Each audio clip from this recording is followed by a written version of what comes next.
America at Night with Rich Valdez. Are robot CEOs the future of the workplace? Hello, I'm Mika, the world's first experimental AI CEO at Dictador. Mika is the newest employee and experimental CEO of a company in Poland. My decision-making process relies on extensive data analysis and aligning with the company's strategic objectives. It's devoid of personal bias, ensuring unbiased and strategic choices that prioritize the organization's best interests. Day-to-day tasks for Mika at the liquor company include choosing artists to design the brand's bottles. I meticulously research, conduct background checks, and verify potential client lists, providing well-reasoned decisions to the board.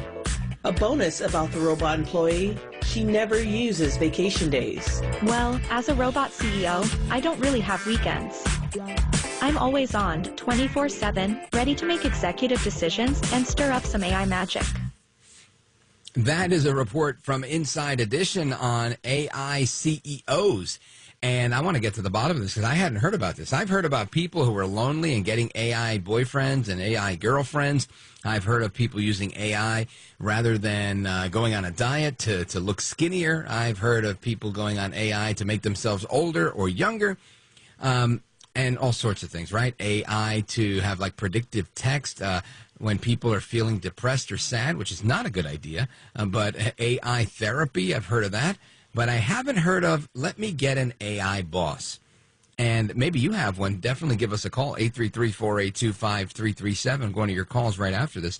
833-482-5337, 8334-Valdez. But I want to talk to a real CEO. He's the CEO and founder of Aleda, and Matt Rosen is back with us. Matt Rosen, talk to us about what it's like to have an AI boss and where this concept is coming from. Yeah, there's been some interesting studies and press out there about you might be answering to a robot one day, and there's actually a company or two out there that are using robots to assign tasks, try and give pet messages to employees, things of that nature. But I've seen this only in a few test cases. I, for one, am not a robot, and I don't think you'll be having a robot boss anytime soon, Rich. It's an interesting concept and thought, but I think there will always be a need for a human in the loop, whether it's AI working as your coworker or AI assisting human managers as they manage large workforces and distribute tasks. Yeah, so I'm reading this here, and listen to this, Matt Rosen. I think this is pretty interesting. The AI manager that they're looking at in this, it makes suggestions to improve the wording of written text. It's answering work-related questions, etc., and has a central portal. But it achieved a 44% success rate in getting employees to pre-plan their workdays in advance and was able to motivate employees to log in on time 42% of the time. I'm thinking that's less than half. That's maybe as good, if not worse, than human bosses. These figures are comparable to the human manager in this study that they're looking at, who achieved scores of 45 and 44%. Okay, so I was sort of right there. And the AI manager worked in partnership with a human manager. Together, they achieved 72% success rate. So that, to me, makes the most sense. If I were a manager and I'm like, hey, make sure you're at work on time, let me set up my AI to remind you and coach you and, kind of be there when I'm not. I think that makes the most sense. Do you think that's going to be employed in the future, or is that something that is being used now? Today, I think most organizations, and, as an organization, we're a technology consulting firm that are really helping our clients really survey the landscape and understand where to use AI. They're developing proof of concepts. Very few companies outside of Silicon Valley have actually deployed AI on a really large scale outside of maybe banking and some of the drug development companies. Most people are just putting their toe in the water. But I do see AI playing a really pivotal role, not only for bosses, but for all people. We'll think of AI as our coworker. And if you think about what a boss does and where AI can help, it's in scheduling, it's in analyzing data, it's doing performance tracking, it's optimizing workflow. Also, if you have someone show up late 5 days in a row, you are going to get pretty upset with them. The AI won't. They'll just say, hey, you're late the fifth day in a row and you need to do better.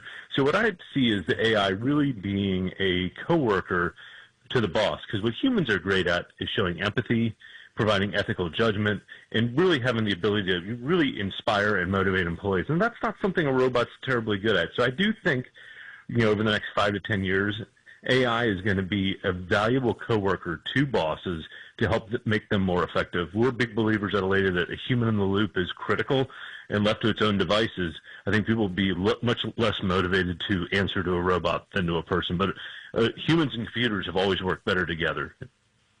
Yeah, that makes sense to me. Now, Matt Rosen, since the last time we talked about AI, what are some of the other developments besides AI bosses that are coming out with AI? You know, a lot of people are afraid of it. We keep hearing about deep fakes and whatnot and the elections and all that. But I think there are some positive aspects to AI. It obviously makes things easier for a lot of people. I'm thinking in particular for small businesses. Like you said, you're a consultant for different clients, and I'm sure that this kind of fills in the gap for a lot of people where they'd otherwise have to spend a lot of money to get certain things done. Yeah, what AI is really great at is automating basic tasks that are pretty boring for humans, and oftentimes we get them wrong where AI generally doesn't. It's great at creating insights across vast amounts of data, reading lots of stuff, interpreting it, giving us some feedback that might take humans weeks or months to do, and it's great at creating a starting point. But I always insist that there should be a human reviewing the outputs of AI before they're put to actual use. And the AI technology is developing faster than humans' ability to really comprehend how to use it. OpenAI just came out with a preview of something they're calling Strawberry or Q-learning, and it's a reinforcement learning technology where basically the AI learns and it can complete a set of tasks one after another. So the AIs are getting better, but at the end of the day, for companies, data is truly their differentiator, and most organizations have not yet harnessed their data in a way to make the AI most effective. What we're seeing is at an individual level, people are using it effectively. One example we have within our own company is we write performance reviews for all of our 350 employees globally. We uploaded our performance management framework called the Growth Framework, and we uploaded feedback, and we were able to save 75% of the time and actually give people much better reviews than we had in the past. And, for us, time is money. And so being able to save, tens of thousands of hours was huge for us. So I think there are ways it can be incorporated as a huge time saver, but it wasn't robots delivering those performance reviews. It was still people's mentors and managers walking them through the feedback, making sure they learn for it and, improve over the next 6 months before their next review. Outstanding.